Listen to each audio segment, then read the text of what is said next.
A very good morning to you all. Welcome to Sunrise. It is this lovely Friday morning. I am Chamberlain Uso. Good morning. I'm Mal Belbreeze. Well, rise and shine. It's a beautiful Friday morning. It's like that day we've all been waiting for, right? I'm Kayode Okikiolu here in Lagos. Yes, indeed. Thank God it's Friday. Good morning and welcome to Sunrise Daily. I'm Bukola Samuel Wemimo. Okay, well, first of all, you know, just wondering how to go about this one. But first, our heart goes out to families of those residents in Zamfara. The reports indicated that they were trying to flee from terrorist attack in Zamfara, and then eventually they got into two canoes trying to flee to a neighboring village, and they capsized. And so far, we understand as at yesterday, 30 bodies had been recovered in the morning. So it's really shocking. We hope that, well, we'll keep doing what we can to ensure that we rid the country of this terrorists and insurgents. But then another matter that's bedeviling the country is crude oil thefts. I know that some time ago, I think the last government, they had this committee that were doing something about crude oil thefts. They were trying to ensure that it becomes history. But now, the government, a month ago actually, they launched this. They acquired several gunboats for the NSCDC to ensure that they deal decisively, as they said at the time, with those who may engage in all of that. So we've been going around. Our correspondent, Olu Phillips, has been in the creeks. Well, very interesting and shocking and sad development from what he's seen there.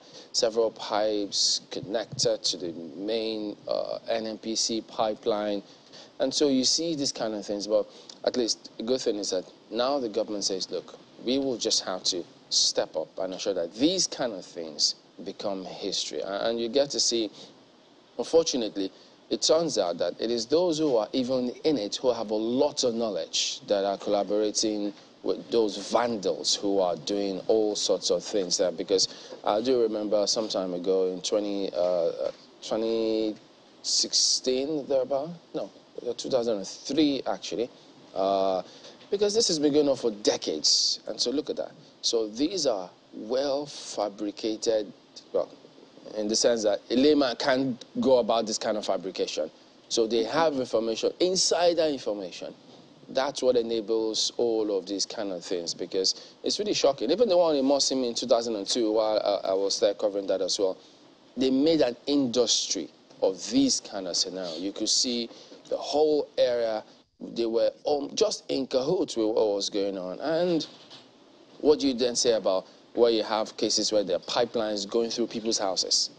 So there's just so much really going on here that, look, we cannot afford to bring the country to its knees. And so, yes, the authorities have got to deal decisively and then step up our actions, the facilities to monitor these pipelines and ensure that if this is our mainstay of the economy, our main resource, we have to do more to invest in the protection of these pipelines.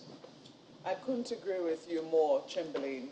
The revelation by the MD of NNPC Limited in recent times that they recently found a pipeline that was going straight from the creeks of the Niger Delta straight to the ports. Wow. And that this pipeline has been secret for years, for about 9 years or thereabout, and it has been siphoning crude oil directly from, from source, wherever the sources were, to the sea without their knowledge.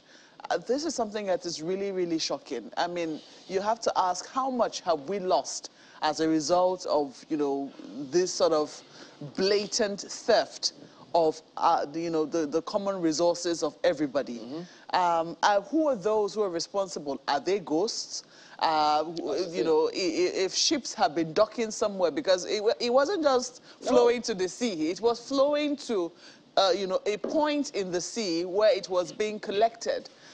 So the key questions to ask as to, investigations to ask us to, first and foremost, wherever this pipeline was plugged to, because as you rightly pointed out, this looks very well. This is not just a pipe. This is not just a it took time. Yes, this was well fabricated. Look at that. Look at this.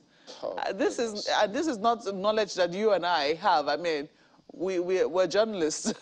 What do we know about fabricating pipelines? There's no way so we could do this certainly, I mean, it's to the knowledge of people who have very clear ideas of what needs to be done, who have very clear ideas of, you know, where ships can dock, perhaps without being noticed, or where officers or security agencies can easily be compromised.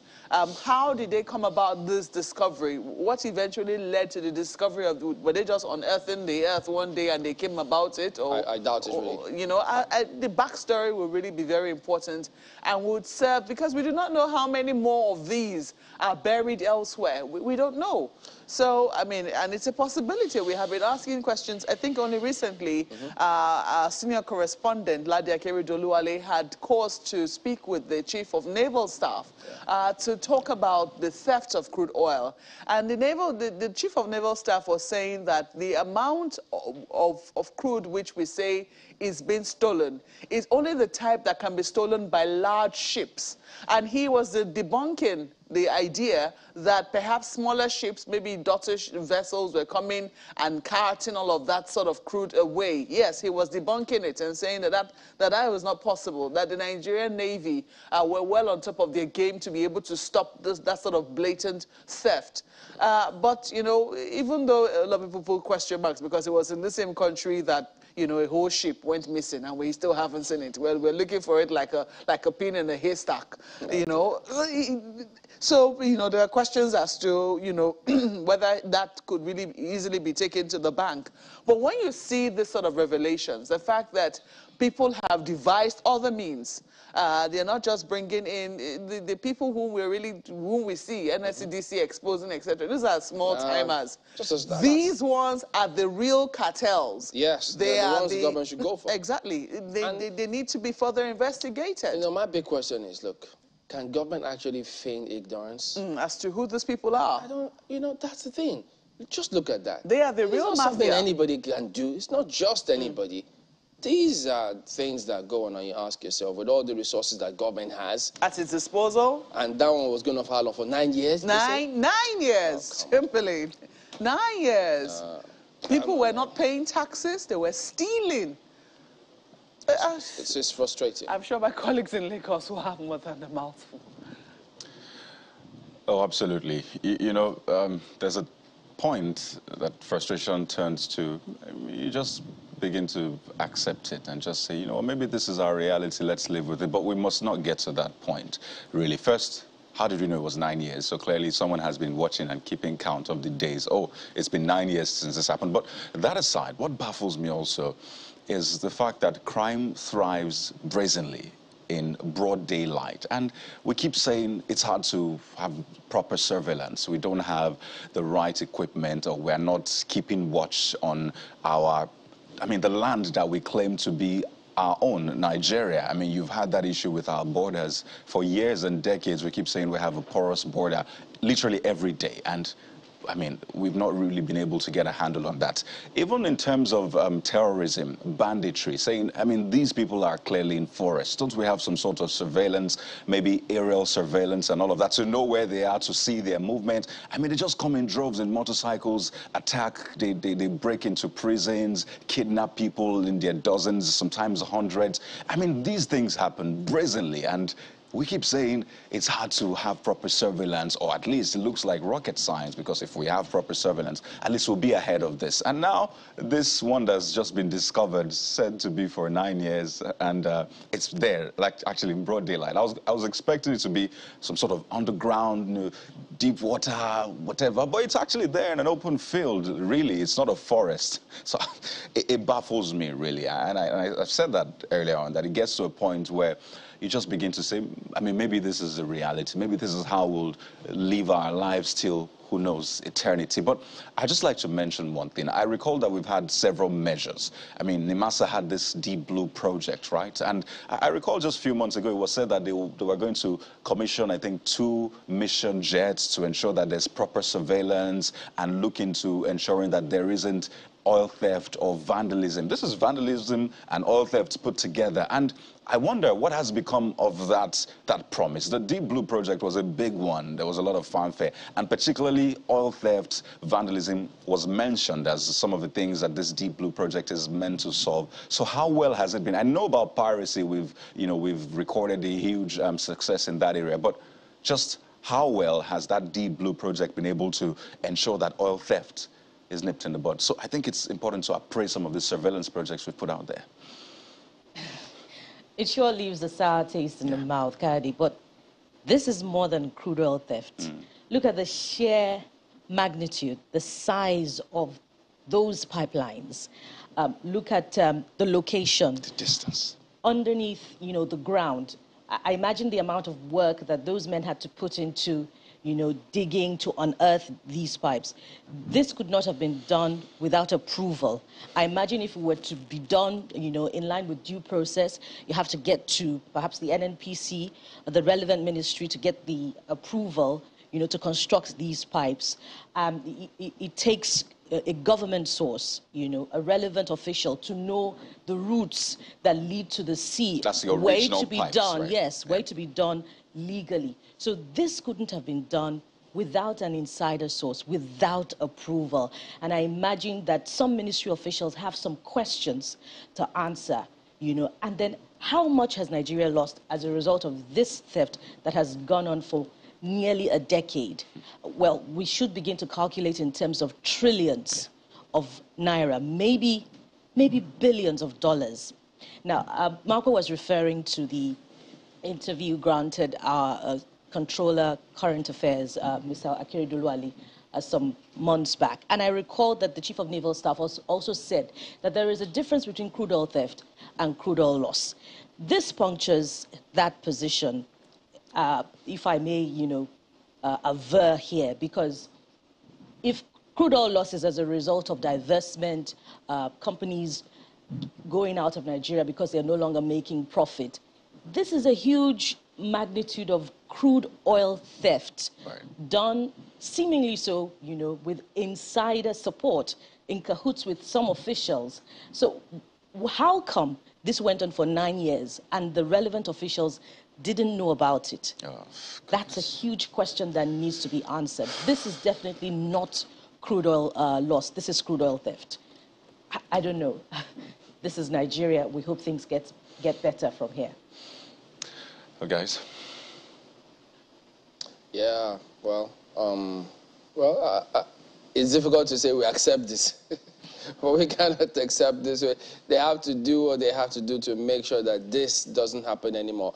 But that said, let's go right ahead and take you through some of the dailies. So we start with leadership. Leadership Friday, as a matter of fact. Travelers, residents stranded as flood grounds Lokoja. This is something that we may have glossed over, but look at the riders. North, cut off from south. Economic activities stalled. Oil marketers blame fuel scarcity on situation. FRSC advises commuters to take alternative routes. Suleja Bida Mokwa Road for southwest, Nasarawa, Oweto, Adoka, Otokpa axis for southeast travelers. This is a big challenge that the country has got on its hands. So,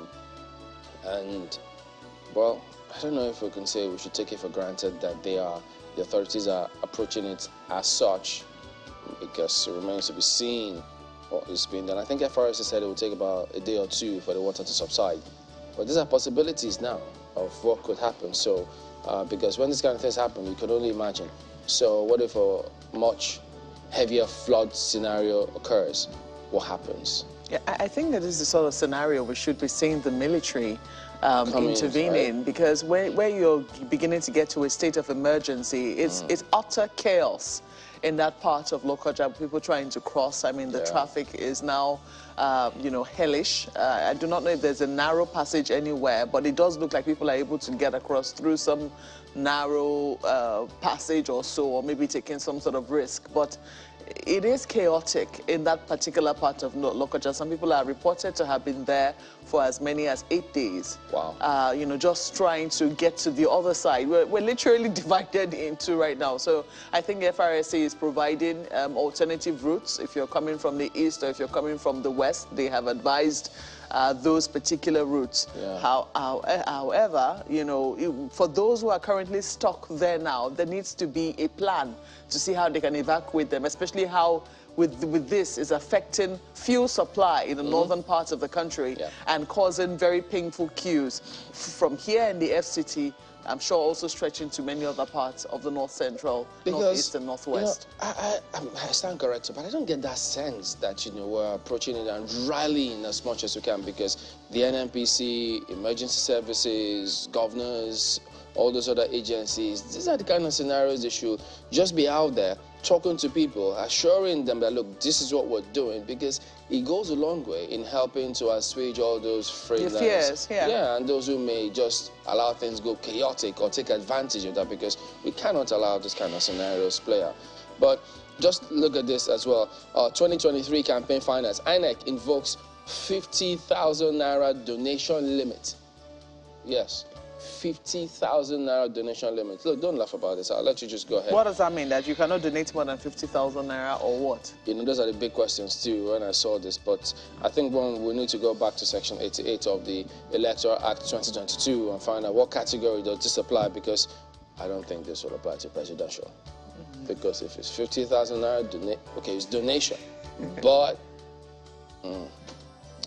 people always say politicians find ways around those things. Look at what the Vanguard is reporting this morning. They have this: insecurity evolved, assumed other dimensions. That's according to President Buhari. Directs service chiefs to take fight against terrorism to other parts of Nigeria. Says no terrorist can threaten Nigeria's sovereignty. Restates commitment to free, fair, peaceful polls. Yes, the president was at the passing out, and what they call that now? I'm trying to get the appropriate words. It's not the graduation, but actually, yes, it's a passing out parade, but I was not quite certain if that's what they use, of the latest group of cadets who have graduated from the Nigeria Defense Academy. Page 7 will give you details. So that's where he said a lot of these things around security. So you might want to see a little more details around security on page 7. You also see this. This is quite worrisome. It's in the area of health. Benue records 2,248 new measles cases. New variant of polio. So just when we thought we were done eradicating polio, it's rearing its head in another form. The details on page 20, and over 2,000 cases of measles. It puts a huge question mark on primary health care and our vaccination plan. Look at this: 2023 insecurity, manpower challenges, threat to credible polls. That's from Arase and Yakubu. Page 5 will give you details. Your Mr. and Mrs. is also on the front page. Let me see. Have I vetted this morning to make sure it is content appropriate for me to read? I was watching you somewhere. I know, I bet it is. But look at this. Mrs. says, you finished the food. Oh my God, this is good. You've not complained about my cooking for some time now.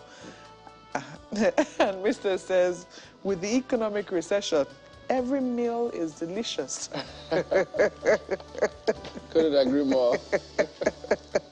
Or else so you just have to thank God that you have something to eat. End of story. Well, you also see on the back page some sports. Super Eagles drop in FIFA ranking. Maybe many will say not surprising, but let's leave it there for Vanguard newspapers.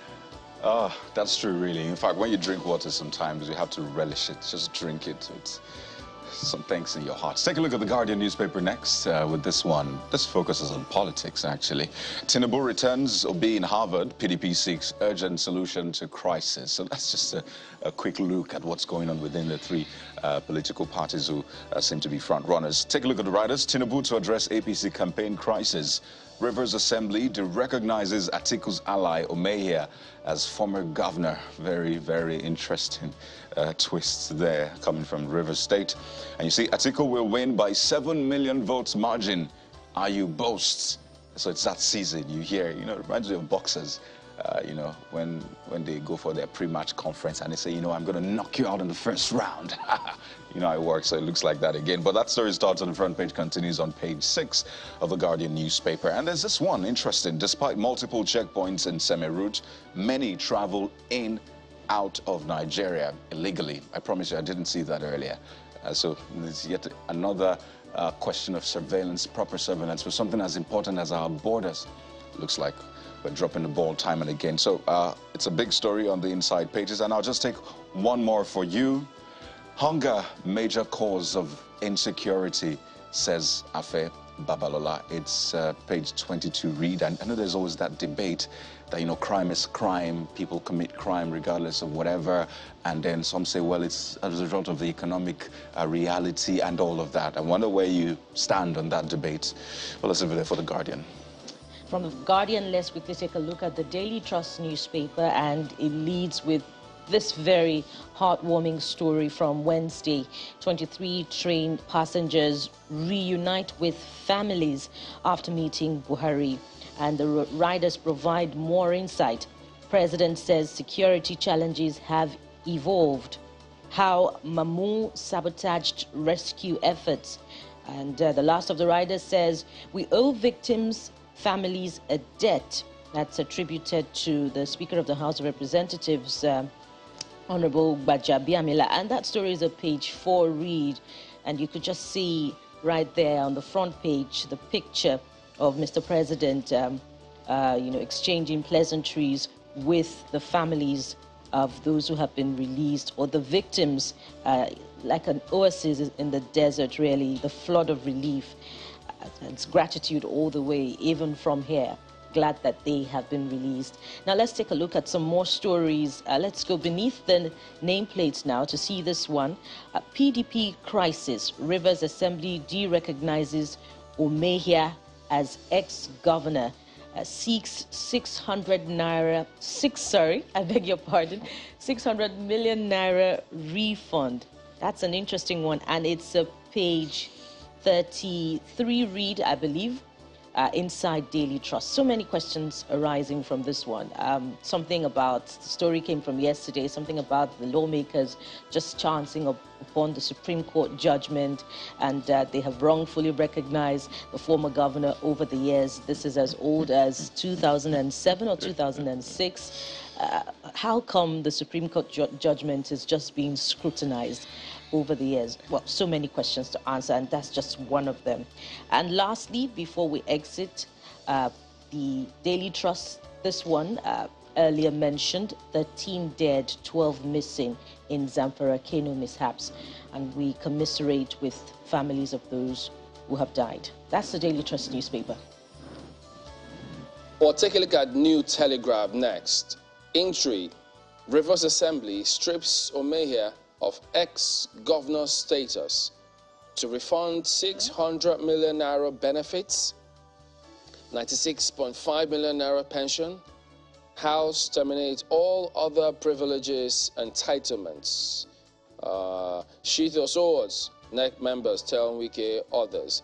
Look, I know there are lawyers who also, they've already been arguing about this matter. Can the House of Assembly resolution vitiate, or can it be, is this sufficient to warrant this refunding of 600 million naira benefits, which some lawyers say at that time it was legitimately received? So who knows? But that's a big lead on the front page here. Then you get to see insecurity. Buhari tells military to replicate success in Northeast. I think they'll do well to do that. Well, guys, what's been going on about this Obajana acquisition? Kogi presents report moves to recover cement company from Dangote. I understand there's been a running battle about this this scenario. So, but there you go. It is what we get to see here on the front page, and it's going to be a big day for ASUU. Appeal Court, we understand, it's to rule on ASUU's request against industrial court order today. So all eyes will be on that one. Okay, well, let's look at the Nigerian Tribune for you. They also have that story from Kogi, couched almost the same way. It's not about the traffic now, it's about this. Obajana, Kogi presents report, moves to recover cement company from Dangote. Looks like there's been an ongoing row between the state government and the cement company. What it is about is still unclear. The story is somewhere on page 4 of the Nigerian Tribune this morning. We understand that the state government moved in to shut down the company. Was it yesterday or 2 days ago? The House of Assembly, also State Assembly. They said they passed a resolution and then told the security agencies to go in there and shut it down. So it's been going back and forth, really. Okay, so you might want to read page 4.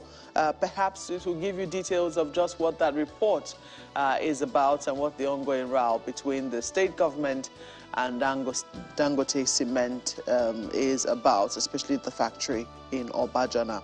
But look at this. Also about state houses of assembly and talking about the powers that they wield. Twists and turns in Wike's rivers. Assembly derecognizes Omeha as ex-governor, orders him to refund 696.5 million naira within 7 days. Governor to assent document today. Government withdraws criminal charges against Amechi, Cole, others. Okay, so yes, indeed. When did you see that coming? The headline is apt. Twists and turns in Wike's rivers. That's how it is captured. You also have a number of other stories at the bottom here. Nigeria has received over 2,000 military fighting equipment in 7 years. That's attributed to the president, also said yesterday at the personal parade of the graduating cadets from the NDA. Abacha siphoned $5 billion to West, he says. Somehow we still have a big road named after him here in the Federal Capital Territory. I thought it was only when you want to honor somebody who has done well, you know, that we... Well, Bayelsa, the people of Bayelsa have made a case as to why they honor him. They say if not for him, they wouldn't have a state. So they credit him with different strokes for different folks. Indeed. I mean, and when you see that sort of honor in a place like Bayelsa, you know it's not exactly because they I don't know. Let me not say what I don't know. But if you were looking for honors, I mean, the way we honor people in Nigeria, it would not be in Bayelsa, but that's where it is. You also have this. Federal government asks for consultation for out-of-court settlement fails. Court to rule on ASUU's application today. You have a number of other stories. I'll leave you to do that yourself. They also have this, why I want to be a laughing at 84. That's from Archbishop Ladibolu. And 14 days after leaving for UK, Tinubu returns to Nigeria. So much speculation. Would you say much ado about nothing? Or was it much ado about everything? It's about something. Let's leave it there for Nigerian Tribune. But don't you just love the caption, the lead caption on the front page of Nigerian Tribune? Something you should frame. Lovely play with words there. But take a look at this Nigeria. That's next on the lineup. Military captures 79 terrorists, collaborators. Buhari meets 23 freed Abuja Kaduna train passengers. In Niger Delta, troops deactivate 74 illegal refineries, apprehends 39 vandals. So yeah, way to go for the military and security agencies. Big wins, clearly. I'll just take this one more, very sad one. Woman flogs 3-year-old to death in Anambra. Yeah, it's just a very sad one. It's on the inside pages of This Nigeria, as well as other stories on the front page this morning. That's This Nigeria. And from This Nigeria, let's quickly take a look at the Daily Times of Nigeria this morning. And it leads with... you had to sneak Nigeria in there, Daily Times of Nigeria. Yes, indeed. It's a morning of puns, play on words. All right. Buhari directs service chiefs to replicate Northeast successes. That's the lead story from the Daily Times. And the riders go this way. Lists military's acquisition in 7 years. Says bombs were going off with frightening frequency when he assumed office. And finally, meets freed Kaduna train passengers, commends military for bravery. And above the nameplate, you'll find this one also on security. Troops, other security agencies prevented October 1 attack in Abuja, says DHQ. It's a page 3 read. And this one, interesting. Stop exploiting ASUU's intransigent strike to frustrate FG. Ngige tells Jega. That's a page 5 read from the Daily Times newspapers. Intransigent. Whose intransigence is clearer now, Coyote? First, you have to even break the word down for a lot of people who are wondering. Yes, we know about strike, we know about ASUU. This word, what does it mean? Well, very interesting word, right? All right. Well, I think it means unwilling to change one's view. Something about being obnoxious. There you go. That's why I had to ask the question. But you don't have to answer. You're putting me on the spot. Well, there you go. That's it with the look at the dailies. I know it's quite a lot, really, and we're going to be diving into that for you this morning. Not to worry, it's a Friday, but it's a packed one on the show this morning. So we'll take a moment and we'll be back with the first topic of the day. That's a moment. Stay with us.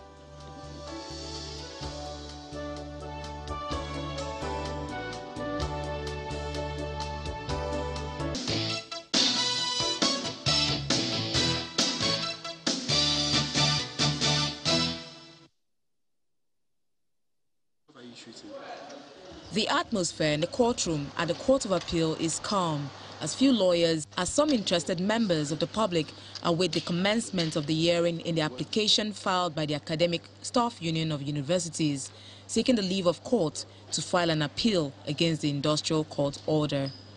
At the resumed hearing, the lawyers for the federal government and ASUU told the court that they couldn't reach an out-of-court settlement as advised by the justices.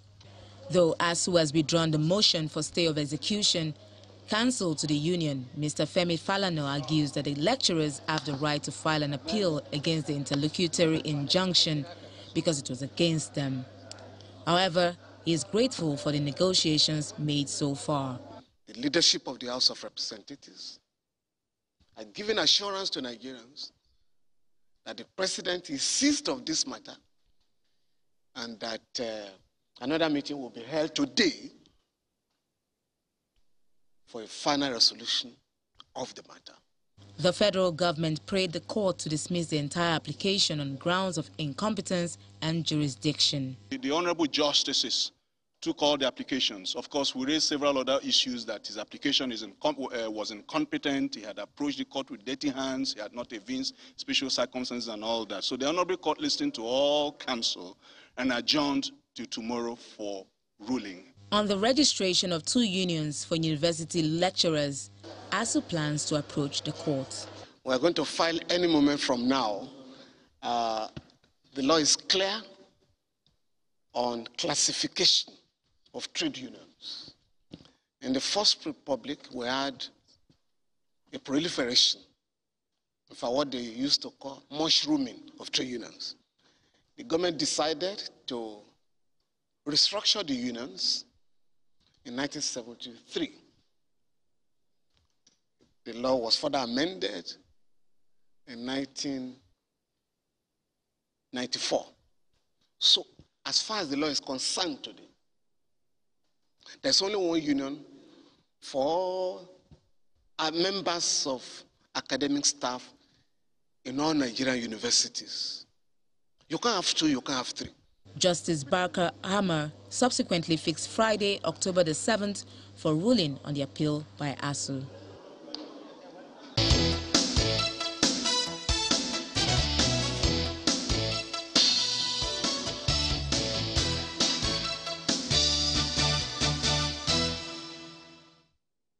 clearly today is that Friday, and we're looking forward clearly to what will come out of the appeal court. But in the meantime, lots of issues laid on the ground. Don't forget, this strike actually started as far back as February the 14th, for those keeping count. And this morning we're joined by Dr. Dele Ashiru, who is the chairman of the Academic Staff Union of Universities, University of Lagos, UNILAG, joins us right here in our Lagos studio. Good morning, Dr. Ashiru. Good morning. Thank you for this invitation. Just to be clear, why is ASUU not back to school yet, in spite of the September 21st ruling of the Industrial Court?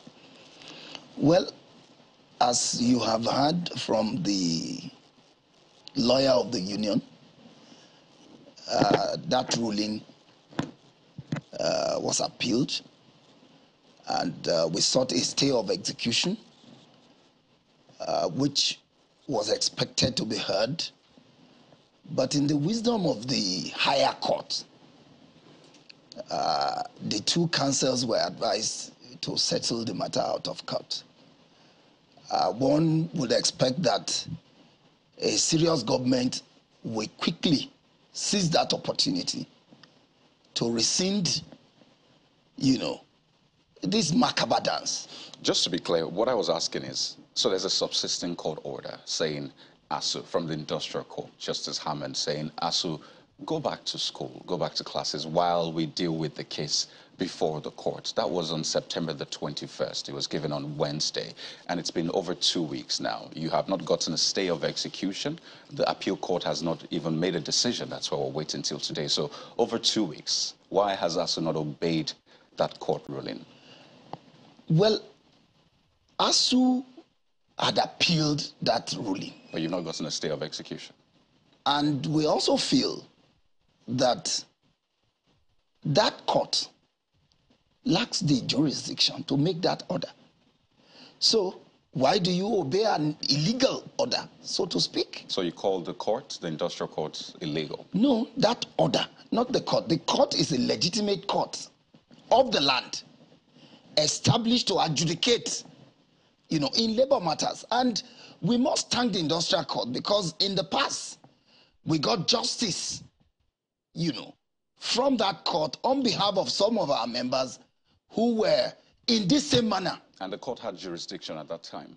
No, in this particular matter. No, that's the point. The one you got then, did the court have jurisdiction? Oh, sure. So it was it because it was in favor of you? No, I just told you that that court is a court of the land. So we are not contesting the validity of the court. But the court is one thing. The individual judge is another. And if you listen to the grounds of our appeal, a number of these issues I'm raising were the grounds of the appeal. Just to be clear, Dr. Ashiru, pardon me. So you say that it is a legitimate court of the land, which in times past has, come to the aid, or at least has favored... Done justice for ASUU.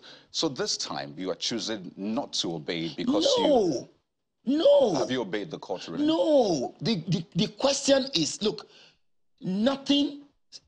something cannot stand on nothing.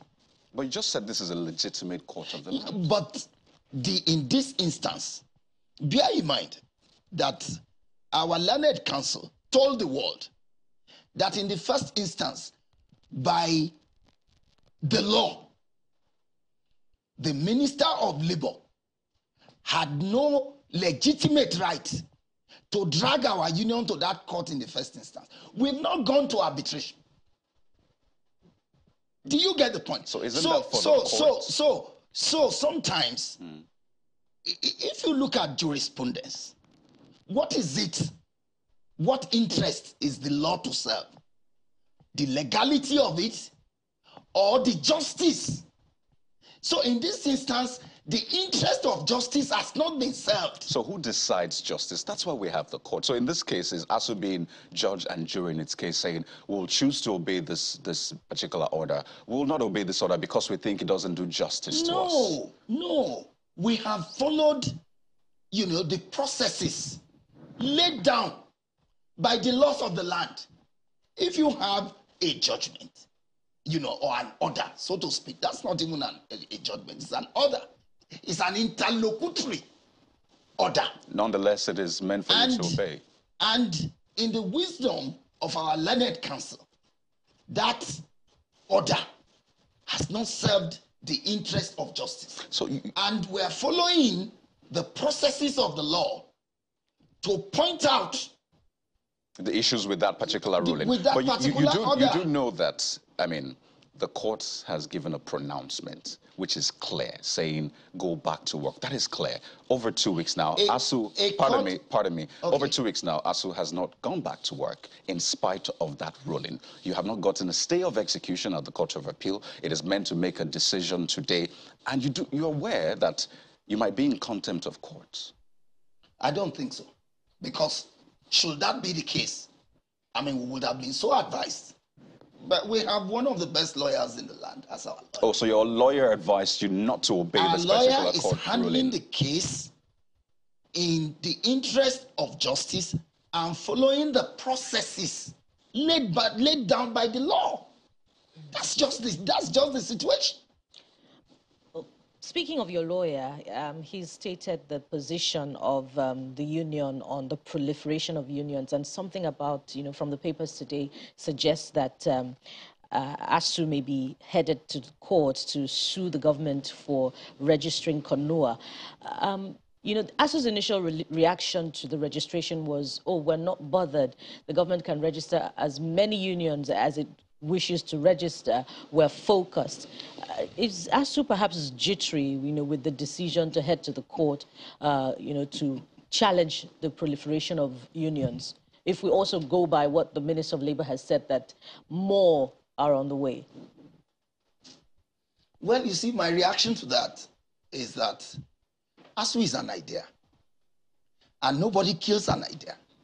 So if you have a bunch of disgruntled, dissatisfied individuals who want to yield themselves, as tools in the hands of oppressors, masquerading as trade unions in the university, yeah, we wish them luck. So ASUU is not in any way, ASUU can't be jittery. What you are seeing is mere grandstanding. Go into the universities and ask those who are members of this illegal organization to, raise up their hands. You call them illegal, but they've gotten their certificates.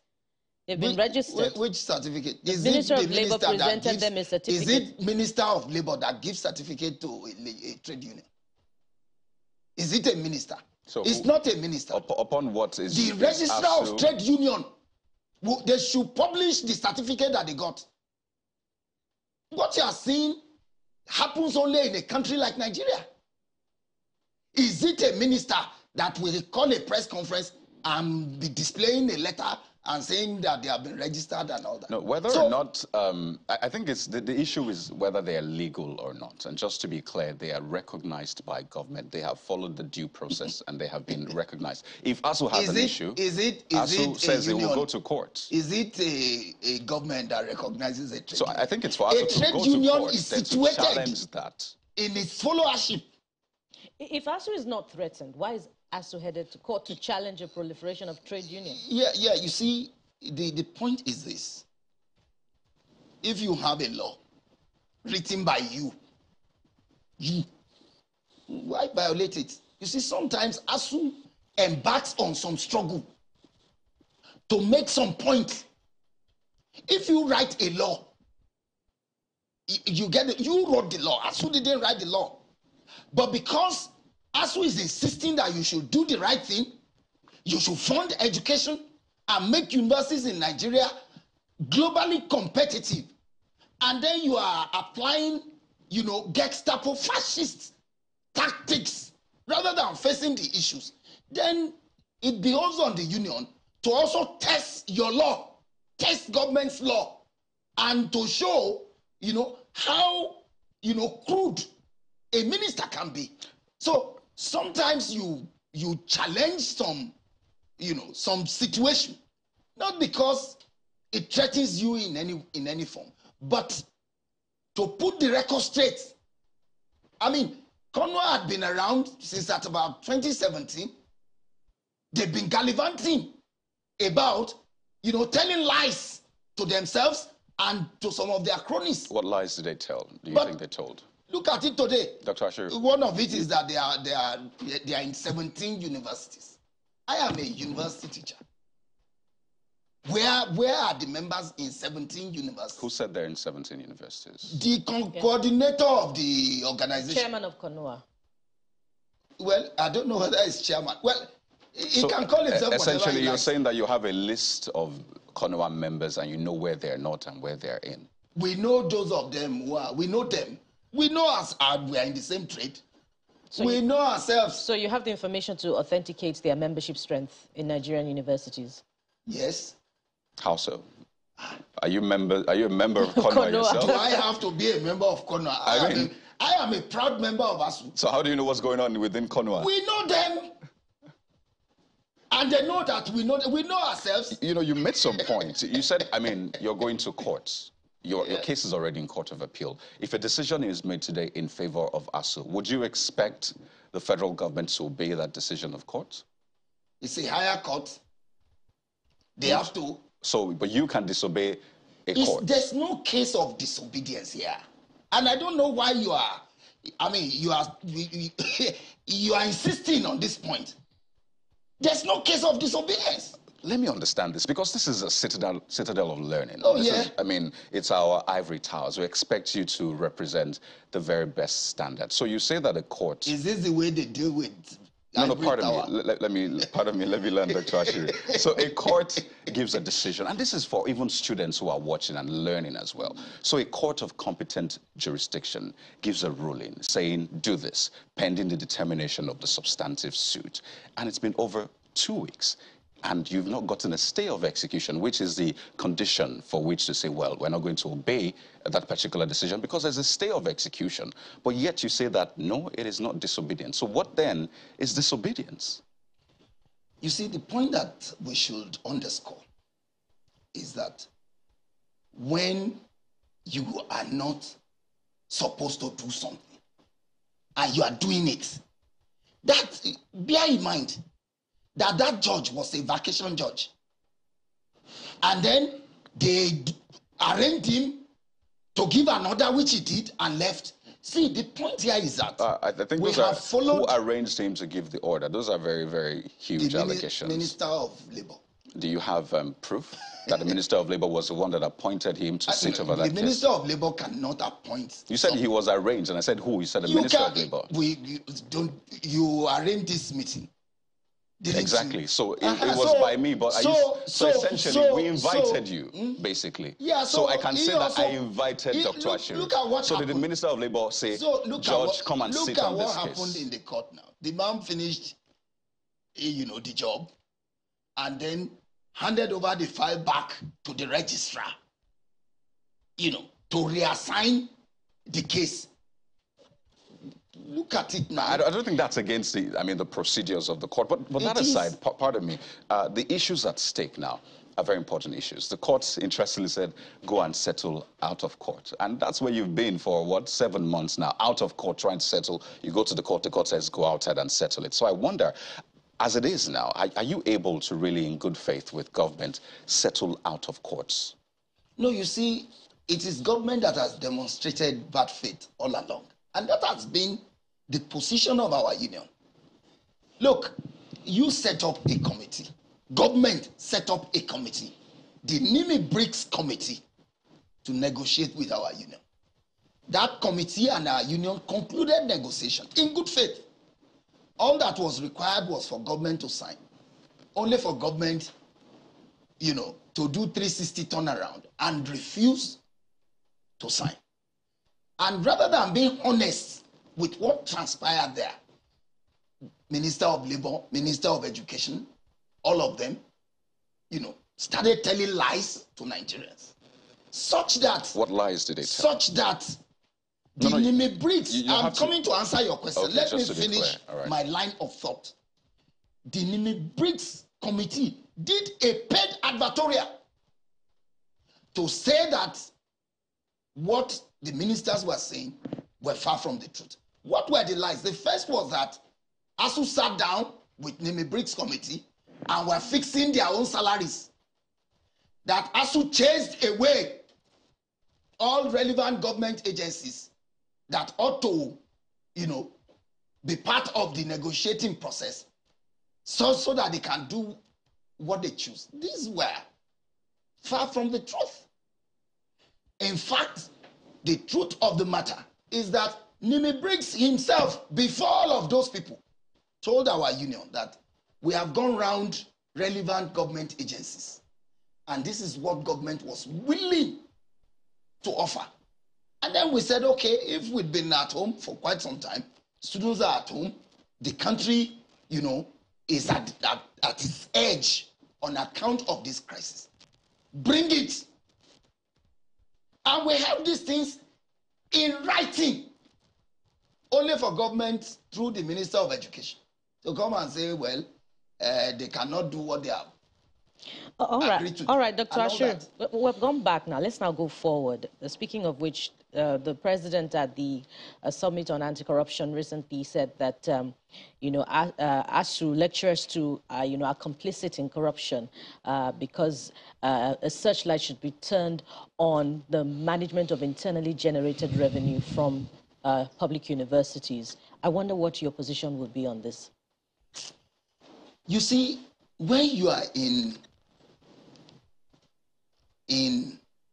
a society where the leadership is disconnected from the people, from reality, you cannot but hear all of this kind of out of the blues assertion from Mr. President. Look, this same Mr. President who set up ICPC, EFCC and all that, how many cases of corruption in the university that our union had reported? What has happened to them? Instead, they are being rewarded with more government appointment. Just 1 minute, please. Just what about, let me just get in this one. What about the panel report, findings from the panel report, to Unilag, which unveiled several cases of mismanagement? Let me just read some of the findings. Contract splitting by the University Tenders Board, over budgetary spending, frequent official travels and expenditure without due approval by the governing council. This is just a few quoted from that panel report. Now, what does this do or say about, ASUU's request for university autonomy if, it cannot live by the standards that it is demanding of government? Where are government anti-corruption agencies? This thing you are reading, is it in a file? Who is charged with the constitutional responsibility to arrest this? One of the reasons why we are on this strike is for government to release a white paper on this report. And more than 1 year after, the president who ought to release the white paper is the one talking.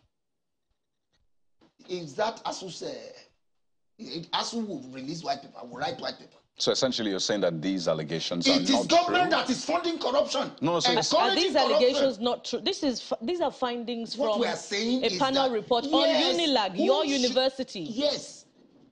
I am not contesting whatever I say. What I'm saying is, who is to act? All right.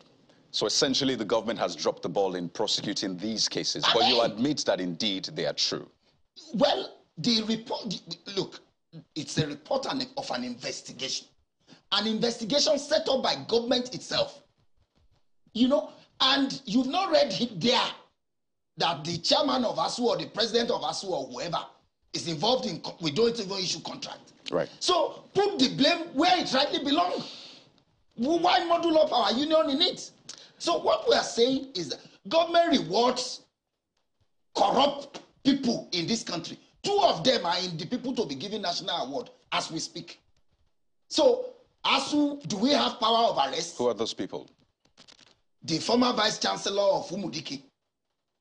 We had a compendium before government chronicling all his atrocities in Umudike. Was he convicted? Who is to convict him? No, Am I the one? The question was, you just said that the government should actually prosecute those cases of corruption. So who is to do so? So he's not being Put convicted. the blame where it rightly belongs. Government is abdicating its responsibility. I mean, we know the job of the court, the responsibility of the court is to convict and say essentially. But you have to drag somebody to the court. So if the court has not made pronouncements, so we cannot sit here as a court and say someone is. We are not sitting. We are saying that. Are you saying make that pronouncement? What we are saying is that there have been cases or allegations that then need to be probed. Yes, exactly. So allegations of ICPC corruption against university administrators. Right. Pending before relevant government agencies. Are you saying ICPC and EFCC should turn their searchlight on these cases? Why not? Well, that's what they are established to do. And you're confident that ASUU members would not be found wanting in the process of whoever is found wanting, our union does not, support criminality.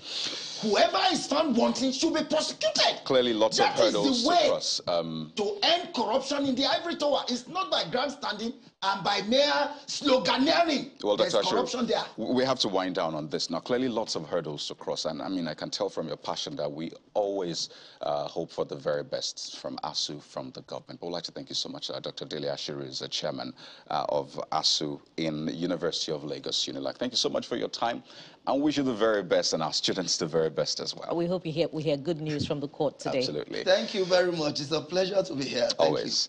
Thank you. So that's it. A look at what's going on with us. So don't forget that court ruling is expected to be today. Stay with Channels Television for the latest. But we'll go on a quick break right now. The show just got started, as they said, and we'll be back in a moment. Stay with us.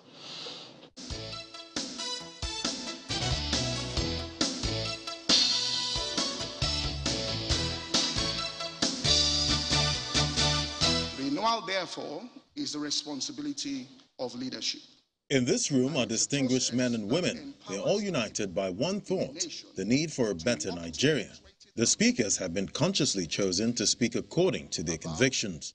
Please join me as we welcome once again to the platform Professor Ehosa.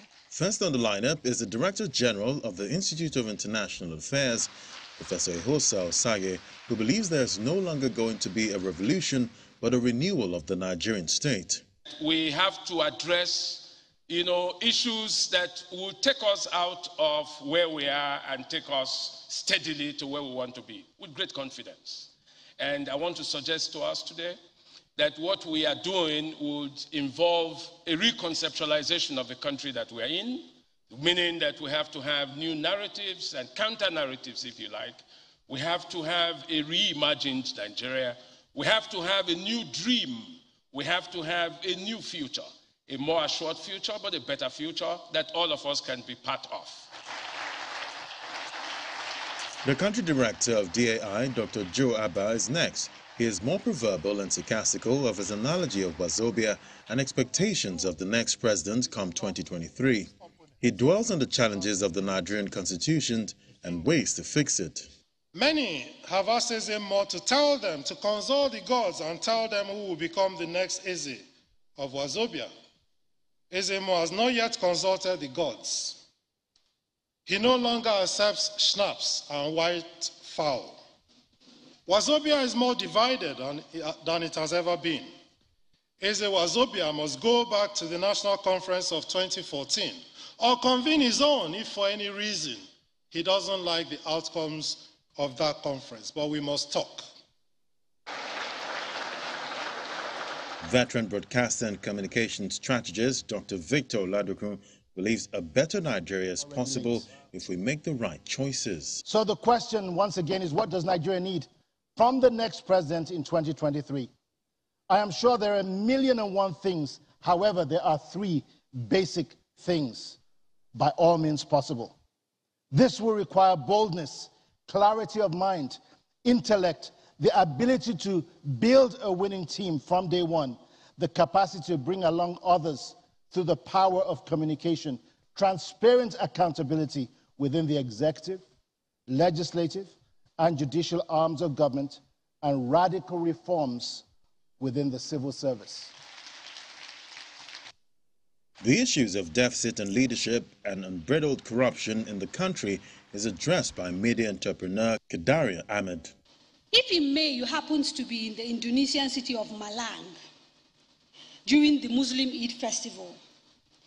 You would have seen Muslims flock to the backyard of a Catholic church, which is located right next to the city's Grand Mosque, flocking there to say their Eid prayer. This quid pro quo of harmonious religious existence exemplifies Indonesia's national motto, Bhinneka Tunggal Ika, meaning unity in diversity.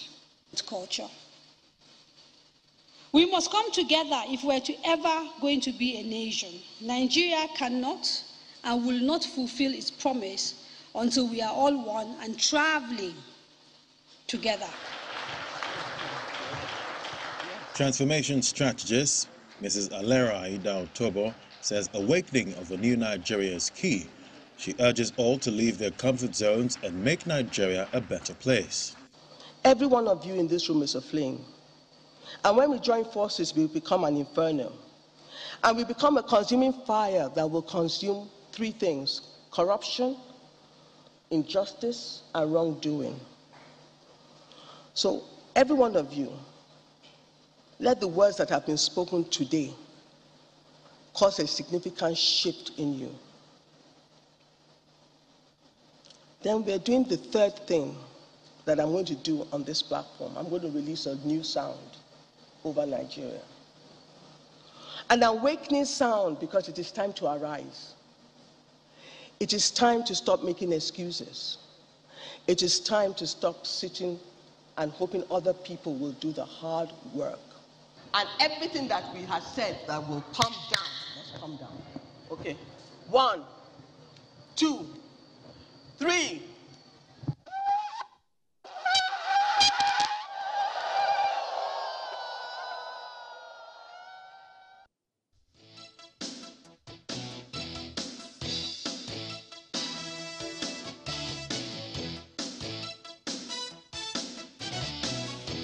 Welcome back to Sunrise Daily. Well, we've got Honorable Benny La joining us here today. She is a member of the House of Representatives representing Langtan North and South. She is a chairperson, House Committee on Science and Technology, a fourth-time member of the House. She's seeking a fifth term. Good morning. Good morning. Thank you for coming on today. Good morning, Chamberlain. Well, if we could just start off within your party. I know there's a lot of questions about leadership, especially in this time that we're all angling to see who we elect the next 4 years of our lives, how they will shape what's going on. But within your party, leadership, they have their job cut out for them, how to ensure everybody pulls on the same page. How is that coming on from your perspective? Well, thank you very much for having me on this program, and thank you for that question. First of all, you must understand that in a democracy, political parties generally are embedded with the responsibility of getting everyone to work together towards a certain goal, which is winning elections. I'm a member of the PDP, others are members of the APC, the SDP. Many different political parties make up what we have today as, the National Assembly. And of course, going into government, political parties will play a critical role in the emergence of candidates. But before that is actually done, parties go through a very grueling process. Both the APC, the PDP are having challenges. And that is because it's normal in a democracy, because there are different interests. In my party, I would say that we are going through some challenges right now. But I think with time, as usually, it plays out in political parties. Things always sort themselves out, and the same with other parties as well. What would you say to those who think, well, these are parties that are seeking to lead a country that is more diverse, more dynamic, more challenging than a political party? And so if they have these problems and challenges within their party, definitely the people ask questions as to what do we make of that in terms of allowing them lead the country again, especially when we've seen what we've done before? Well, I think in every situation, even in a traditional setting, for instance, where you have traditional chiefs, people come with on a daily basis, they come with different issues. There's disputes in communities. Being just by the mere fact that we're human beings, there's bound to be disputes around us. It's how we resolve those disputes that's important. How we settle them that's important. So the challenge for any political party is the dispute resolving mechanism, or the reconciliation process, as we call it in political parties. That makes a party successful or not successful. And I think we're not going to have parties without disputes or without rancor. It's part of the process. But how to resolve those issues is what makes a party political, what takes political experience, sagacity, and maturity. And that will reflect the leadership style of the party. And that's why it's very important to have good leaders, experienced leaders in any political setting. Because if you don't know how to manage a group of people and you don't relate to people the way they should be related to, as a leader, it will be difficult for you to manage a party. But once you're able to do that and reconcile everyone, there won't be a problem. Well, you come from a very strong political family. Your father was a founding member of the People's Democratic Party, and his name has been mentioned in the annals of Nigeria's political history for as long as I can remember. And I imagine that you would have been watching from the sidelines, perhaps as a child, and going through adolescence, school, etc., and maybe even finally deciding on what you want to do as a politician when eventually you made up your mind to be. I'm just trying to, get into your mind and ask, for instance, when you decided to be a politician, I don't know what the process was for you. Was it taken for granted that, oh, because daddy was in politics, maybe I'd like to be like daddy? Or was there something you saw that you thought, I think I can change this if I get inside? These are the differences I'd like to make when I'm inside. Yeah. Well, thank you for that question. People ask me that all the time. Because I grew up in a political family, did not necessarily make me want to go into politics, but I saw a lot that I admired in my father. My dad's home was always open, and he was kind to people, and he loved people, and he wanted to know what was bothering people that he could help. In other words, if he saw you as an individual, the first thing is, how can I help you? And he would want to do that out of his own good heart. And so that gave him a lot of goodwill. But I think what made me, after going through law school and practicing law for some time, to say, look, I can come back and make a difference, was I was in America at the time, and I was visiting home, and it was during the military era. And when I used to visit home, and I was really, really very saddened by what I saw. The local government systems had broken down. I remember visiting the village as a child. My dad would take us home almost every month.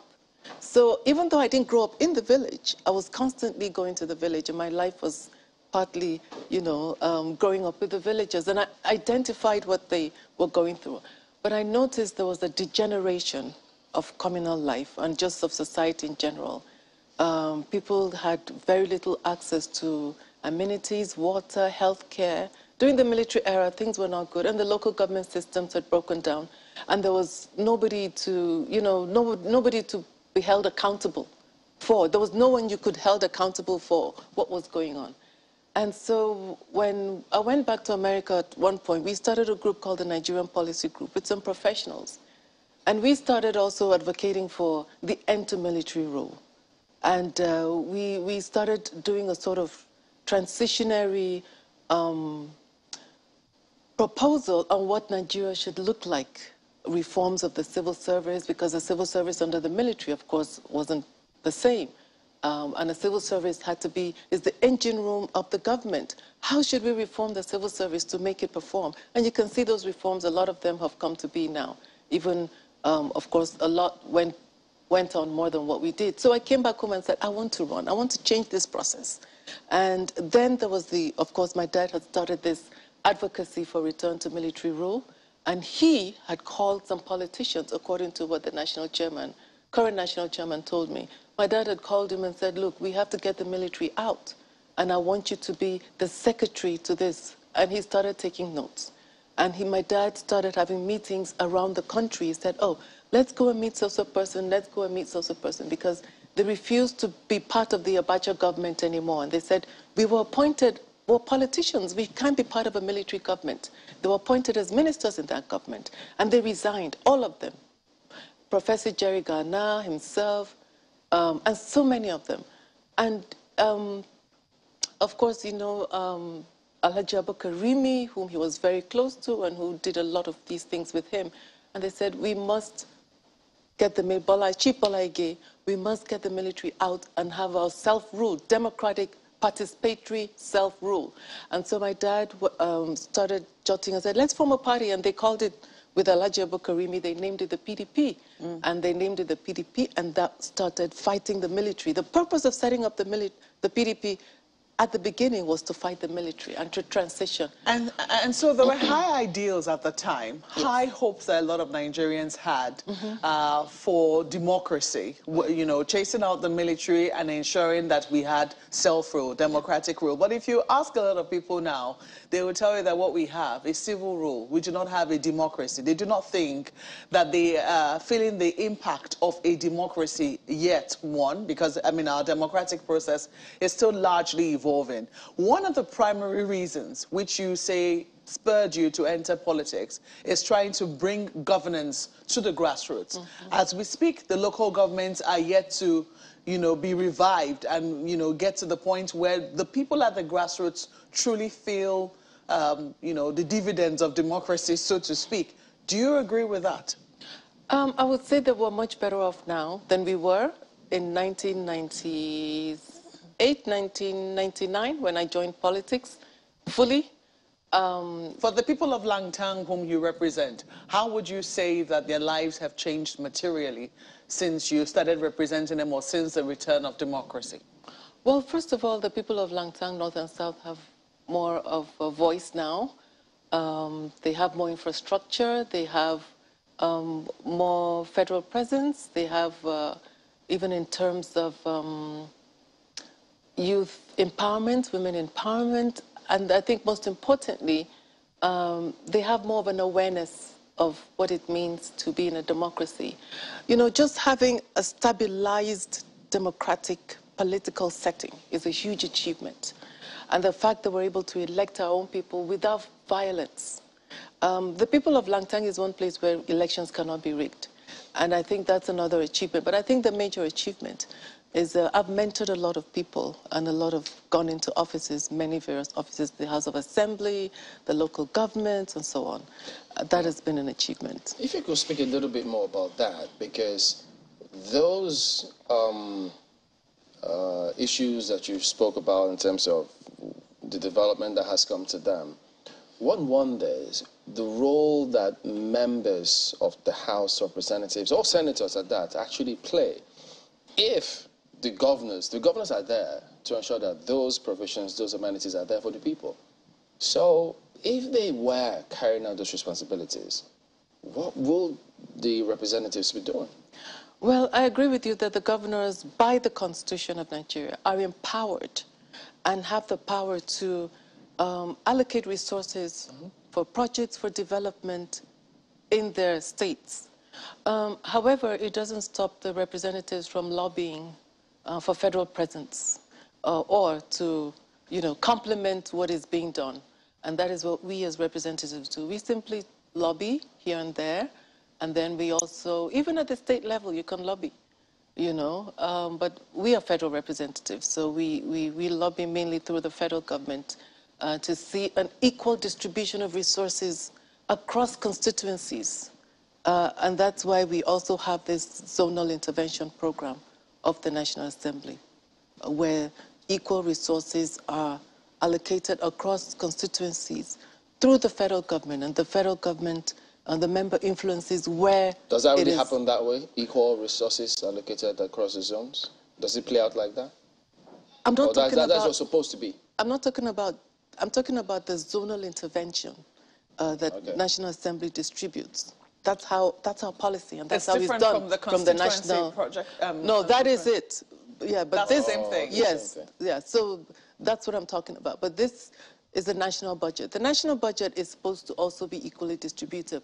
But what the national budget does is they look at more where there are issues that are outstanding and where interventions are needed. For instance, the Mambila hydro project, that's needed for completion, or maybe Lagos-Benin Road. So that's what the national budget seeks to do, to complete ongoing projects. But I'm not here to speak on behalf of of the national budget. But I'm just, taking a second look at where we are. For a number of people today,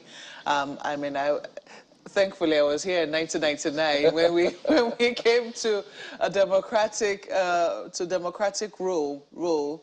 But I also, and I know how high hopes were at that point in time.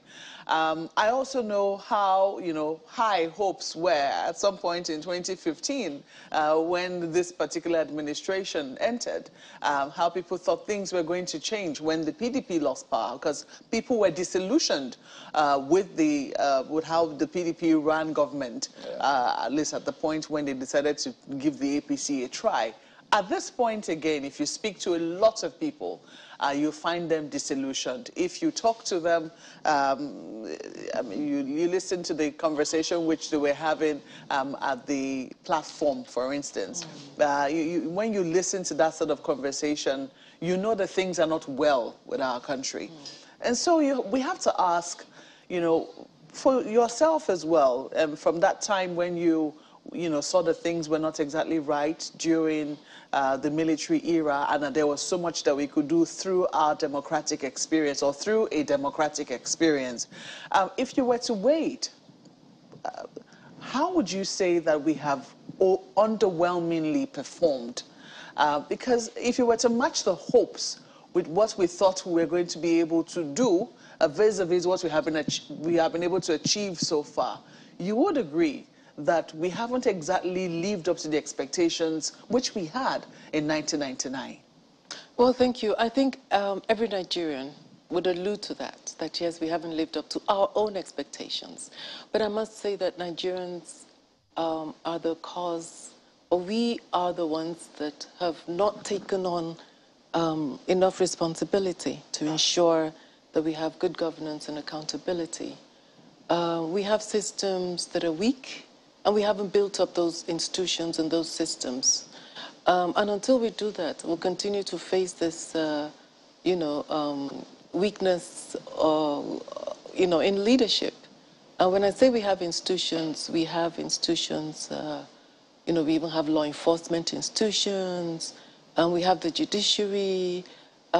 We have, like I said, the civil service, that implements the projects and all of that. And even within the civil service, there's still a lot of corruption. So it's just across the nation. It's everywhere. So I think what we need to do as Nigerians is to go back into ourselves and look at ourselves. Do we love this country? Do we really love Nigeria? Because if we love Nigeria, nobody holds a gun to anybody's head in other countries to tell them, do the right thing. They just know this isn't good. Look at Singapore. I mean, even before you look at countries, the Asian tigers, look at smaller African countries. Look at Rwanda. You can't go to Rwanda and find anyone in Rwanda even dropping a piece of paper on the streets. Why do you think that... They have a mindset. Why do you think we have to be forced to do the right thing? Why do you think that it is... Because it's not like as if we're a different set of people. People say when we go to these countries, we behave. And in many instances, we excel. I'm sure that you were doing fantastically well in the United States before you returned to Nigeria. Yes, so what exactly is in this land that makes us want to, misbehave or, be inhumane to our fellow citizens? That is the big question that I'm not sure that any of us can sit down here and answer in one go. I think it's a question that whatever the reason is, we must change it because of the younger generation that's coming up. I think there's just laxity. We feel we can do things and get away with it. We need to be able to have a conscience of abiding by the rule of law, where the law applies to everybody. But I think more importantly, we have to change it for the younger generation. If I could also ask from this perspective, I mean, every election cycle, we see politicians, they come across, they say that we want to serve the people. They do all sorts to get into those offices, time and again. But at the moment, look at where we are. So one wonders, I mean, haven't been there yourself, maybe you could share your experience. Why is it that in spite of all of this, we're still where we are? It just appears as though we're not just moving forward. Well, first of all, there have been a lot of gains on one hand. If you look at, for instance, I'm in science and technology. There's been quite a lot of technological advancement in Nigeria. You see, for instance, innocent cars, Nigerian-made cars on the road, and we didn't used to have that before. And you see, for instance, Nigeria, we export leather, even though we could do better. What we need now is to enhance the capacity of what we have. So I think we do have all it takes. But with the right leadership, we can improve on what we have. So maybe I should then ask, so if you were to change something, if there's one major thing you'd like to see change concerning either leadership or the recruitment process or thereabout, such that it could just, perhaps if it could be a springboard to get us to the next level where we should be, what would that be for you? I think for me that would be love for my country.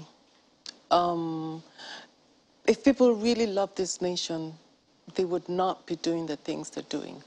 I think if you really love this country, and we train our children from that moment on to serve this nation with all their heart, just like it says in the national anthem, in the pledge, national pledge, to serve Nigeria. I pledge to Nigeria, my country, to be faithful, loyal, and honest, to serve Nigeria with all my strength.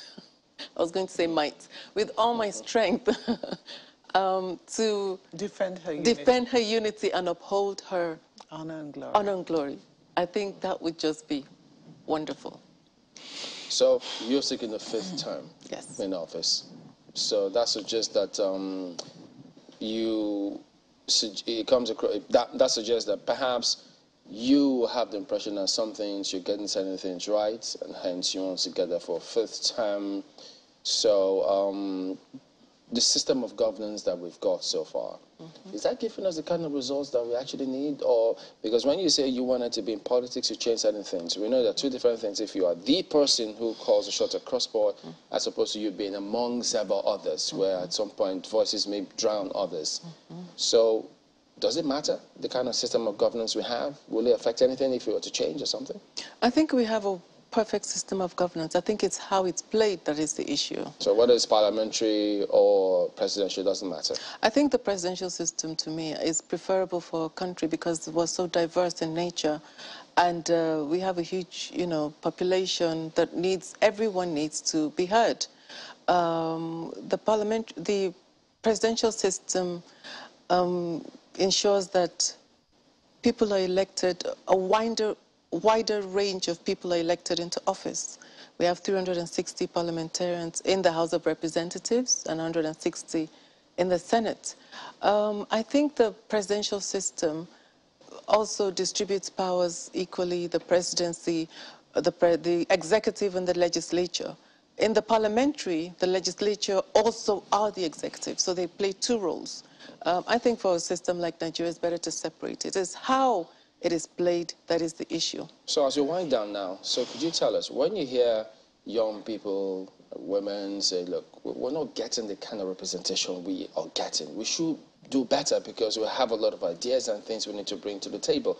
They feel they're being stifled by perhaps the older generation. What comes across to you when you hear this kind of narratives? 2023 is around the corner. Elect younger people if that's what you want. But experience is very important in politics. And for you to get to be in very sensitive positions of responsibility, such as governorship, the presidency, principal offices in the legislature, you need to have experience. That's important. So what would you say that they need to correct in order to put themselves, at least get themselves into that kind of position, be electable? If they've been making mistakes, what have you noticed? I think I would say that for the younger people to be electable, first they must participate in a constructive manner, in a manner that would want to add value to, because leadership is about leading a group of people in a certain direction.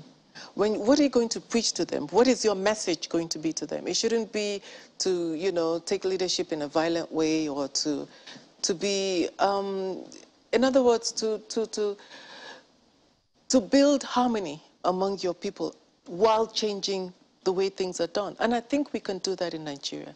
I think while building harmony, we can stabilize this country and the younger generation, and all of us can do that.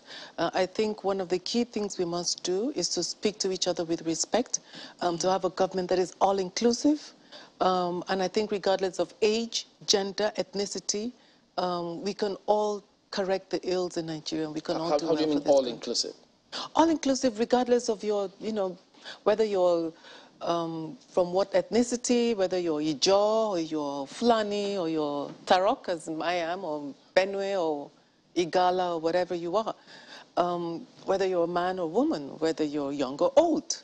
I don't think the debate should be too much about your age. It should be about what you have to offer on the table.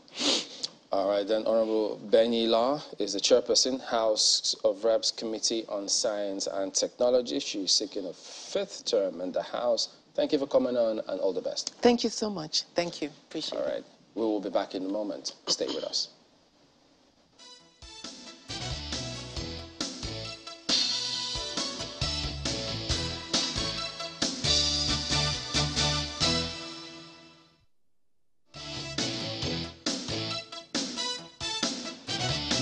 Welcome back to Sunrise Daily. As you've seen there, Pastor Iguodalo joins us next. He is a senior pastor of Trinity House. Good morning, and thank you for joining us on the program today. Well, you have been observing as we all prepare to elect people who will lead this country for the next 4 years. You're a leader of people, men yourself. So what is it that comes to you? What do you notice in the entire build-up, either on the part of the people, first of all, how we're preparing, and then much later, the people who we are seeking to elect? Well, the good thing about this process is that we have some time. It's not as rushed as the other processes. The other good thing is that we have options. We have the PDP, we have the APC, now there's Labour, now there's Kwakwanso, now there's a coalition of the Abiolas and the Adebayos and people like that. And you can see that the fever is palpable. People are anxious, people are interested, people are involved. All manners of matches are being done spontaneously by different kinds of people. The commentary, especially from the press, is very, very hot, aggressive. Every single flicker that our politicians are doing is being noticed. Social media is being used powerfully. And the surprising thing is that almost every Nigerian is on social media. Even in the rural areas, people will be surprised that people in the rural areas also are on social media and they know exactly what is going on. So for people to think that social media is only for the elite or something, they're making a big mistake. Everybody's on social media now. So the information moves very, very fast. And one thing is that INEC seems to be giving us the body language that they want to conduct a reasonably free and fair election. I hope the present political class does not jeopardize that and make it free and fair and continue with the electronic transmission of results and so on and so forth. So the boots are on the ground and we're waiting. Well, the acceptability of this election, a lot will depend on how INEC carries out their own responsibility. So from what we've seen, the measures that they've announced, which lots of people heard, and that just kind of galvanized them. That was the shot in the arm that many of them needed to go get registered, thinking, okay, if they will do this, I think my vote will count. But from what you've seen, how does that come across to you? I think INEC had been doing a decent job, a reasonable job, up until when I began to hear an announcement that they may no longer, they may do some physical counting in 1 or 2 places or something like that. They must not do that. They must not try it. Everything this time around must be electronic and there must be counting real time. So as you cast your vote, as the votes are read at the polling booth, what is read at the polling booth is exactly what is going to be announced at the collation center or whatever it is. You don't even need any collation center. Everything goes to the cloud. And everybody now needs to just make sure that they are on the ground at the polling booth and they can get their results off of the polling booth, and that there are no unmanned spaces, no ungoverned spaces. The rural areas, the waterine areas, the deep penetration areas, there are people there making sure that everybody can defend and protect his vote.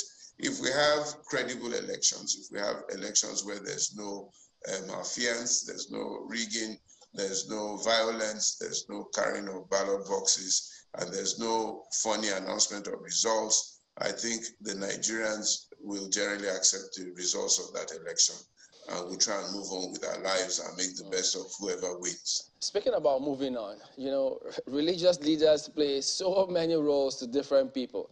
Their fathers, their mothers, their psychologists, their counselors, their brothers, their friends, to people who they lead. You know, whichever way the pendulum swings for these elections, people will continue going to their religious organizations or, you know, whatever reason. So if you could share your experience with us, how do you relate or manage that? Should religious leaders have a say? Should they cancel? Should they talk about that? How should they talk about what people do in the next 4 years, for instance, in electing people who they think should lead them? Historically, what a religious leader or a Christian leader is supposed to do is to hear from God and talk to man. That is why they're placed in that position. You know, in those days, you had the prophets who would go to God. Then you had the judges. So you had what you call a theocracy. That's the biblical background of religious leadership. They would hear from God, and then they would coordinate and administer and say, thus saith the Lord, in the belief that whatever God says is authentic, is true, it cannot fail, and it is God's vision and purpose. Religious leaders should play a similar role of guiding their people. You can have your own personal whatever it is, nobody can stop you from that, but you should guide your people as to what is right and what is wrong. One of the challenges in Nigeria today is that personal interest has overwhelmed the nation and blinded the people such that they no longer know what is right from what is wrong. That's what Isaiah chapter 59, 58, 57, and 60 says. Personal interest blinded the people. They no longer know right from wrong. And that's the biggest challenge in Nigeria. The second challenge is that there's no national vision. There's no vision for Nigeria. What is the vision for Nigeria? What is the ethos? What is that which brings us together? What is the Nigerian dream? We're too sectional, religious, sectional, tribal, sectional, ethnic, and sectional personal interest. And this is where the elite fail us as a nation. They are too interested in themselves, and they don't really care what happens to the nation. So as long as they are okay, they know the man in power is their guy, they can get their way, they can make their business, make their money in whatever aspect of business, then they're okay. The rest of the country can go wherever they're going. This must stop. So religious leaders must let the people know what is proper. What kind of a leader does Nigeria need right now? What kind of a leader does God want Nigeria to have right now? And it's very clear in the scriptures. I'm sure the Quran has their own version of it. A man who is righteous, a man who is visionary, a man who is forthright, or a woman, okay? A man or a woman who is forthright, a man who is capable, a man who is passionate about the nation, a man who is reasonably knowledgeable about the job that is to do, a shepherd leader, a leader who cares for the people, who cares for the welfare of the people. Okay, Sheikh Al Maktoum says, my job is to make my people happy. A lot of our leaders don't care for the people, and there's no way you can lead a people that you don't really care for. A man who is sensible, a man who fears God, that you can speak to, that is ready to listen, that is not concerned about himself, but determined to make sure that Nigeria realizes its potential and becomes the great nation it's supposed to become. And that's what the religious leaders should be telling the people. Pastor Let Iguodalo, us choose. I'm glad that you also say woman there. When you were talking about a man. I'm glad that at some point you mentioned a woman. And oftentimes, you know, even though we're largely concentrated on the national offices, especially the office of the president, and perhaps rightly so, when you think about how much resources are concentrated in the hands of the federal government and how much power a president wields, some people will say that that focus is only right. However, we have, from what we understand, over 11,000 political offices which will be filled come 2023. And all of these attributes which you talk about will be, you know, I imagine would apply to all of the roles which we seek to fill come 2023. I'm just wondering, you know, for you as a pastor, as a man of the cloth, how would you say, because you've talked about how we're a very sectional people, how we're still very divided, and you know we've not been able to rally around a common ethos. How would you say that the church has contributed to this? Because some people will say they cannot understand how we are such a religious people. On every nook and cranny you go to in this country, depending on what part of the country it is, you'll be sure to find at least a mosque or a church, as the case might be. And yet, when it comes to corruption and all of the vices that you can think about, we also have it in abundance. How is this not reflecting in our daily lives? One thing I can tell you categorically, Mark, is that the church also is full of corruption.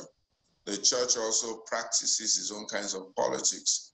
The church also is full of a few corrupted leaders and people who are not quite right, you know, and that is where the challenge is. You know, a lot of people have gone into religion or church, not because of the love and the fear of God, but largely because of personal interest, okay, and things they can gain or benefit. And it's that human nature, humanity in man that we're still battling with, okay? My prayer is that the one or two or three really righteous and focused leaders of the church or the other religious organizations can really emerge and rise up and be the stronger voice of reasoning to show the direction, to show the way, and hopefully they have the courage to lead the people. That is what we're suffering from. A lot of our church leaders, you know, they swing both sides. A lot of them, they are influenced through money because of the things that they want. A lot of them are not strong enough and grounded enough in this thing called Christianity or in the fear of God. And it might be the same in the Muslim sect. And therefore, our political leaders take advantage of this, and they manipulate the church and they confuse the people. And that is the problem we're having. How that is going to evolve, I'm not really sure, but I know that there are few still very righteous and strong church leaders, and I pray and I have a duty to encourage them to make their voices louder than the others, and for them to lead and live by example, and hope that we can influence people to follow. Otherwise, we'll be expecting a radical move by God himself, which he has done in the past. If you're a studier of scripture and the moves of God, you know that sometimes God himself comes and takes control and takes charge and works things in a way that man cannot influence or affect, and you do, and at the end of it all, you then find out that this indeed is the hand of God. And I knew you were on the set, so I had to start mentioning woman, because I knew you probably would take me up on that. But you know that I do have a lot of love and support, and I do sincerely believe that very soon we should have a female governor, a female president in Nigeria, because I really want the women to stop feeling themselves left in the back. They should come out fighting. They should come out smoking.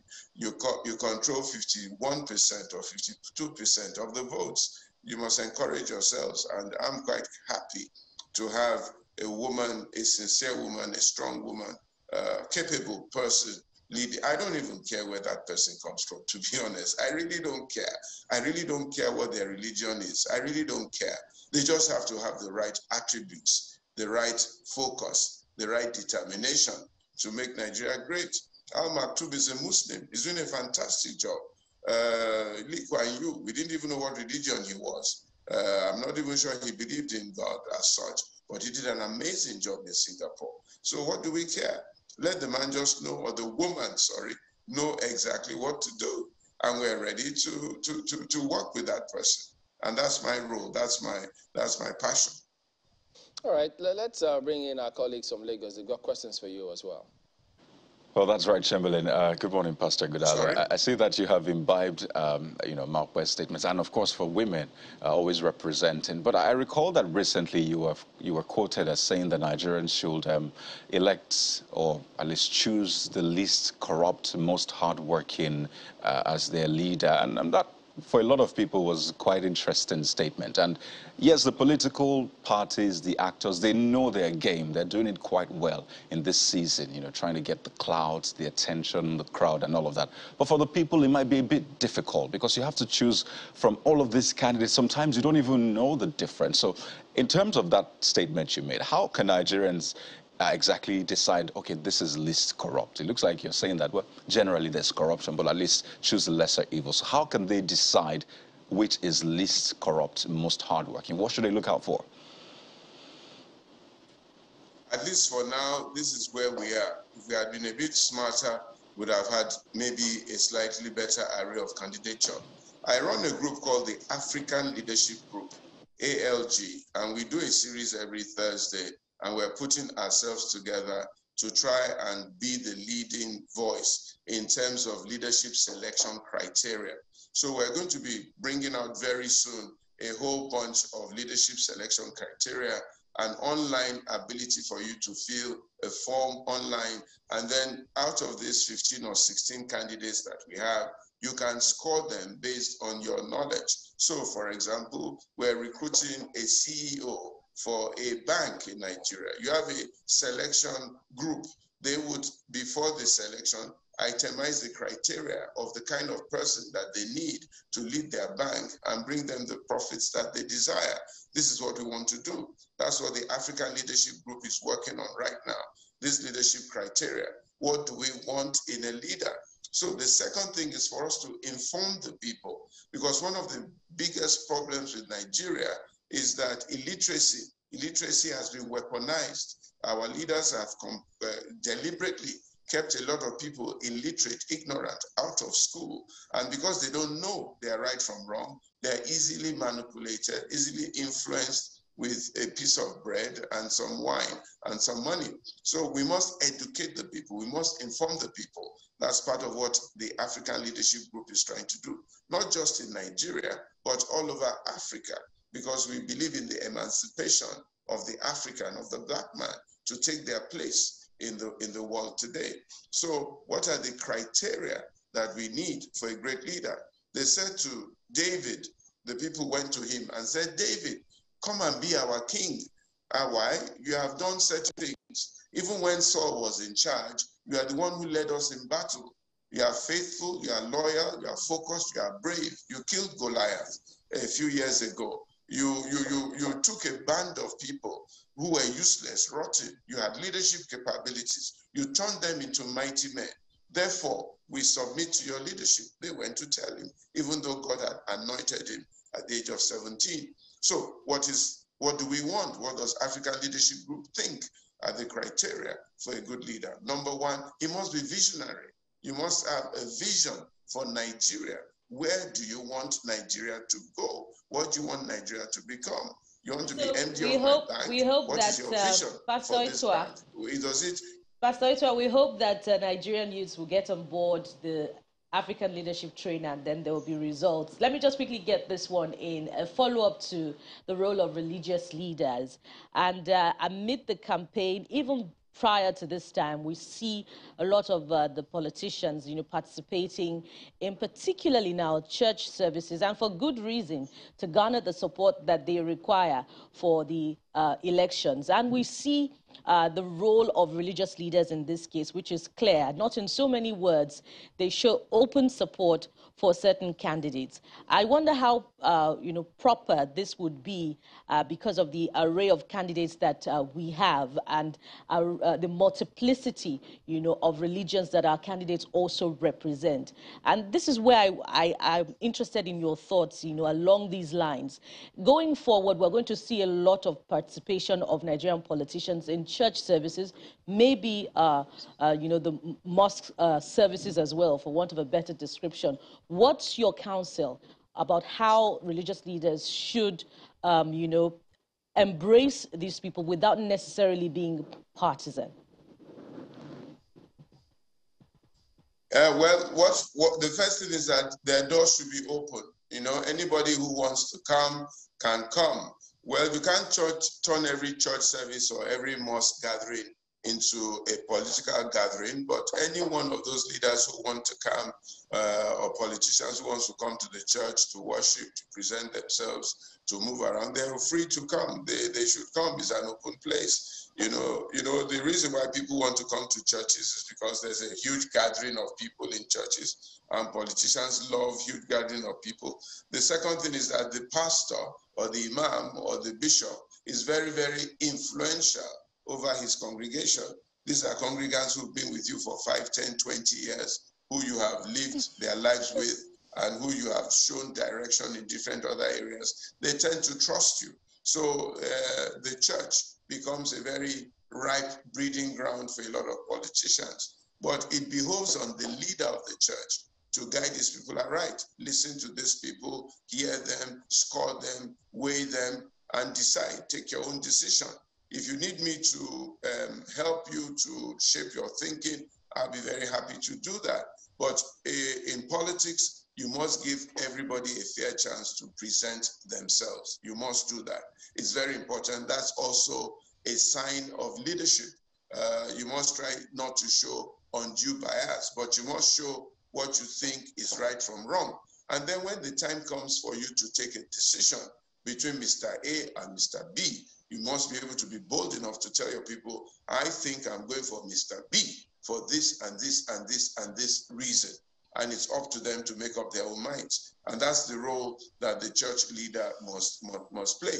We must no longer put our heads in the sand. We must be able to have a position according to how we think we're led by God. If it's politicized, that is part of politics. You cannot run away from it. We all live and dwell and are part of this situation. So this is where we are, and the church leaders must now really be bold and be able to speak truth to power. All right, so that's for religion and politics, but what would you say to those who suggest that we need to separate the church and the state? Because if we don't do that, some of them argue that we might just find ourselves in a bind here, that if we separate that, it may just be the springboard that we need. So people look at things and then we can think and ensure that development comes as it ought to be on merit, as opposed to perhaps if religion were the state, the church were not separated from the state, that may be a challenge. What's your view on that one? You know, the origin of that thinking is from two sources.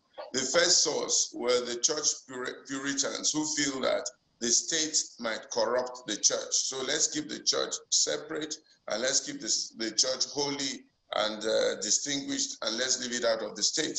The second people who brought that out were also the politicians or the states themselves, who were afraid of the influence of the church over the state, and they therefore wanted to hold on to their own state and say, church, keep quiet, don't get involved. I think for me that's total nonsense. You cannot separate any church from any state. The church is part of the state, and the state is there for the church. The church must be able to say what it categorically feels about the state and get involved in the manners of the state. I mean, look at the situation in Israel, where David went out of his way to sleep with another man's wife, caused pain and confusion, and murdered the man in cold blood. Nobody could talk. Only the church was able to come to David and said to David, in a very polite and respectful way, told him a proverb, and then said to him, you are the man. You have offended God. You have offended the people. You have brought problem into our land. And therefore, David, this is what God says. Where's the voice of the church? Where's the voice of the religious leaders in telling our governments what they're doing? ASUU has been on strike for 6 months, and we're all keeping quiet. The cost of that strike is phenomenal. Our children are not being trained. The little ones that have been trained, they've all run away to America and to this. A friend was telling me recently, he runs a government hospital. He has 1,000, he used to have 1,500 nurses that he was looking after his hospital. They're down to 625 in the last 1 or 2 years. And everybody's keeping quiet. We can't continue like that. If we cannot talk to our leaders, then they don't deserve to be our leaders. They must end that strike right now. They send people I mean, let me keep quiet, Sha, but this is... No, we'll get your point. And, I mean, everybody wants that strike to end. I don't know who doesn't. But just one more thing, one quick one before you go, Pastor. Would you be voting in these elections? Sure. Oh, okay. But don't worry, don't tell us who you vote for. But at least good to know that. I didn't hear that. Don't bother telling us who you vote for. At least you told us you'll be voting, and that's good enough for us. I will vote, and I will stay there to make sure my vote is counted. That's the way to go. I will vote. I must vote. That's the way to go. Thank you very much indeed, Pastor Etiwa Iguodalo, Senior Pastor, Trinity House.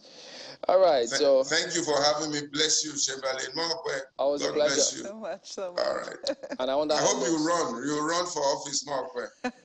So there you go. At some point. There you go. So let people clap and say, hey, we want you to do certain things. And you never can tell. That will be interesting to see. So as many people as can, go out there, get your voices heard. Don't sit back. Don't just be on social media. Go out there. You have a right to.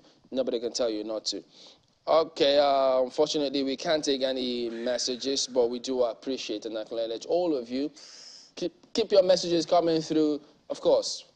You know we love you all, don't you? Just acknowledging Tegwenze Dugeri, the emails from Ayobami Owolabi, Henry Okeke, Professor Amina Asimia. We see all of your messages. Thank you so much for writing in this beautiful Friday morning. I can't believe it's Friday already. Oh, yes, it is. Time flies when you're having fun, they say. And so we have. Thanks to you out there. We hope you keep it a date with us as well next time out. So until then, I am Chamberlain, so have a very good one. And I'm Maupe Ogun Yusuf. Indeed. Let's hope this is the beginning of a peaceful, beautiful weekend. Thank you for sharing your day with us.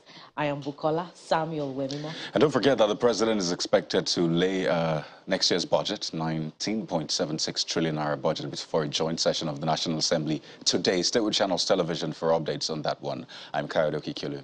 Goodbye.